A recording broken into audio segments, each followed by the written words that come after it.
ಒಂದು ಚಿಕ್ಕ ಹುಡುಗಿ ಕಾರಿಂದ ಇಳಿತಾಳೆ. ಇಳಿಬೇಕಾದ್ರೇನೆ ಅವಳ ಜೊತೆ 3-4 ಜನ ಬಾಡಿ ಗಾರ್ಡ್ ಇರ್ತಾರೆ. ಯಾಕಂದ್ರೆ ಅವ್ರ ಅಪ್ಪ ತುಂಬಾ ಶ್ರೀಮಂತರಾಗಿರ್ತಾರೆ. ಫುಡ್ ಅಂಗಡಿಗೆ ಊಟ ಮಾಡೋಣ ಅಂತ ಹೋಗಿರ್ತಾಳೆ. ಊಟ ತಗೊಂಡ್ ಬರ್ತಿರ್ಬೇಕಾದ್ರೆ ಆ ಸರ್ವೆಂಟ್ ಊಟದೊಳಗಡೆನೆ ಶೀನ್ ಬಿಡ್ತಾರೆ. ಜೊತೆಗೆ ಅವ್ರ ಕೈಯೆಲ್ಲ ಊಟದೊಳಗಡೆ ಹಾಕಿರ್ತಾರೆ. ಹಂಗೆ ಆ ಹುಡುಗಿ ಕೇಳ್ತಾಳೆ, ಊಟನ ನೀಟಾಗಿ ತರಬೇಕಲ್ವಾ, ಕೈಗೆ ಒಂದು ಗ್ಲೌಸ್ ಆದ್ರೂ ಹಾಕೋಬೇಕಲ್ವಾ ಅಂತ ಕೇಳ್ತಾಳೆ.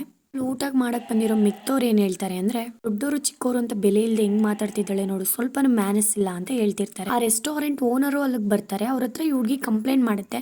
ಅದಕ್ಕೆ ಅವ್ರು ಹೇಳ್ತಾರೆ, ನೀನ್ ಇಷ್ಟೊಂದು ಕ್ಲೀನ್ ಆಗಿರೋದಿದ್ರೆ ನಿಮ್ ಮನೇಲೆ ನೀನು ಊಟ ಮಾಡ್ಬೇಕು ಅಂತ ಹುಡುಗಿಗೆ ಬೈತಾರೆ. ಇಷ್ಟ ಇದ್ರೆ ತಿನ್ನು, ಇಲ್ಲ ಎದ್ದೋಗು ಅಂತ ಹೇಳ್ತಾರೆ. ಆಗ ಹುಡುಗಿ ಹೇಳುತ್ತೆ, ನನ್ ಮನ್ಸಿಟ್ರೆ ನಿಮ್ ಅಂಗಡಿನೇ ಕ್ಲೋಸ್ ಮಾಡ್ಬೋದು ಅಂತ ಹೇಳುತ್ತೆ. ಈ ಹುಡುಗಿ ಕೈಯಲ್ಲಿ ಒಂದು ಸ್ಮಾರ್ಟ್ ವಾಚ್ ಹಾಕೊಂಡಿರ್ತಾಳೆ. ಆ ಸ್ಮಾರ್ಟ್ ವಾಚ್ ಅಲ್ಲಿ ಕ್ಯಾಮ್ರಾ ಇರುತ್ತೆ. ಅದ್ರಲ್ಲಿ ಪ್ರತಿಯೊಂದು ರೆಕಾರ್ಡ್ ಆಗಿರುತ್ತೆ. ವಿಡಿಯೋನ ತಗೊಂಡೋಗಿ ಪೊಲೀಸ್ವರೆಗೂ ಕೊಟ್ಬಿಡ್ತಾಳೆ. ಒಂದ್ಸಲಿ ಏನಿರುತ್ತೆ ಅಂತಂದ್ರೆ, ಯಾರ್ಯಾರು ಜನಕ್ಕೆ ಸರಿಯಾಗಿ ಊಟ ಕೊಡಲ್ವೋ ಅವ್ರ ಅಂಗಡಿಗಳನ್ನೆಲ್ಲ ಕ್ಲೋಸ್ ಮಾಡ್ಬೇಕು ಅಂತ ಅನ್ಕೊಂಡಿರ್ತಾಳೆ.